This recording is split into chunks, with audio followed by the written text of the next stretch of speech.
Chapter 7 and Song 7 Summary. Therefore, philosophy concludes, every fortune is good.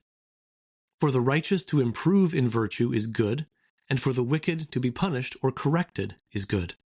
So a wise person will not resist when fortune grates against him, since such difficulty helps him deepen his wisdom.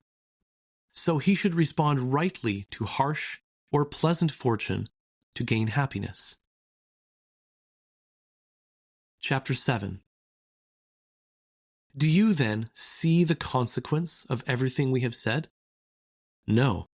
What is it? That every fortune is completely good. And how can that be? I wondered.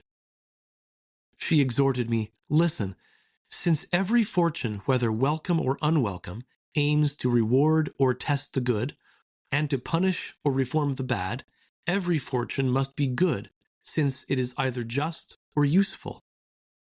Your reasoning is quite true, I told her.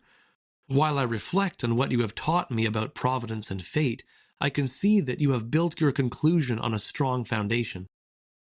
But could we not count it among those things that you just called paradoxical? Why do you say that? She asked. Because the common saying is that some people have bad fortune. Do you think, then, that we should borrow this common language for a little while, so we will not seem to have departed too far from human experience? As you please, I acquiesced. That which is useful you call good, do you not? Certainly. And something that either tests or reforms is useful? Granted. You think it is good, then? Of course. Well, this is their case who have attained virtue and wage war with adversity, or who turn from vice and lay hold on the path of virtue. I cannot deny it. How about the good fortune that is given as a reward to the good? Do common people call it bad? Anything but that. They think it is the best possible result, as indeed it is. Then how about what remains, which, even though it is harsh, restrains bad people by justly punishing them? Does popular opinion call it good? No. People consider it the worst possible result that can be imagined. See, then, if by following popular opinion, we have not ended up with something impossible. What? I asked. We have admitted that anyone who has attained, or is advancing in, or is even aiming at virtue, always has good fortune, while everyone who remains in his wickedness never receives anything but bad fortune. That is true, I agreed, yet no one dares to acknowledge it. Therefore, she concluded, the wise person ought not to complain if he is ever dropped into one of fortune's conflicts, any more than a brave soldier should be upset whenever the trumpet sounds the battle cry. The time of trial is an express opportunity for the one to win glory and for the other to perfect his wisdom. Indeed, that is where virtue gets its name, because relying on its own strength, it does not yield to adversity.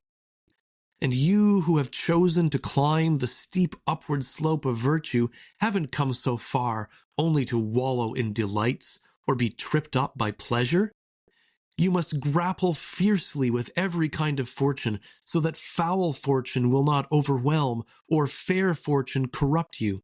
Make every effort to stay on the middle road. Whoever falls short of this or goes beyond it despises happiness and gets no reward for his pain. It is up to you to choose the fortune you experience. Truly, every harsh-seeming fortune, unless it either disciplines or corrects, punishes. Song 7. The Hero's Path. 10 years a weary warfare raged, before Troy's smoking ruins paid for marriage stained and faith betrayed, and great Atreides' wrath assuaged. But when heaven's anger asked a life, and baffling winds his course withstood, the king put off his fatherhood, and slew his child with priestly knife. When by the cavern's glimmering light his comrades, dear Odysseus, saw in the huge Cyclops' hideous maw engulfed, he wept the piteous sight. But blinded soon and wild with pain, convulsing like a wounded beast, for the joy of that foul feast, grim Polyphemus paid again. Hercules' labors for him win a name of glory far and wide. He tamed the centaur's haughty pride, and from the lion tore his skin. The foul birds with sure darts he slew, the golden fruit he stole, in vain the dragon's watch. With triple chain from hell's depths Cerberus he drew. With their fierce lord's own flesh he fed the wild steeds. Hydra overcame with fire. 'Neath his own waves in shame maimed Achelous hid his head. Huge Caucasus for his crimes he killed, on Libya's sands Antaeus hurled. Down shoulders that upheld the world the great boar's dripping blood was spilled. Last toil of all, his might sustained the globe of heaven, nor did he bend beneath. This toil, his labor's end, the prize of heaven's high glory gained. Brave hearts, press on. Look, heavenward lead these bright examples. From the fight turn not your backs in timid flight. Earth's conflict won, the stars your prize.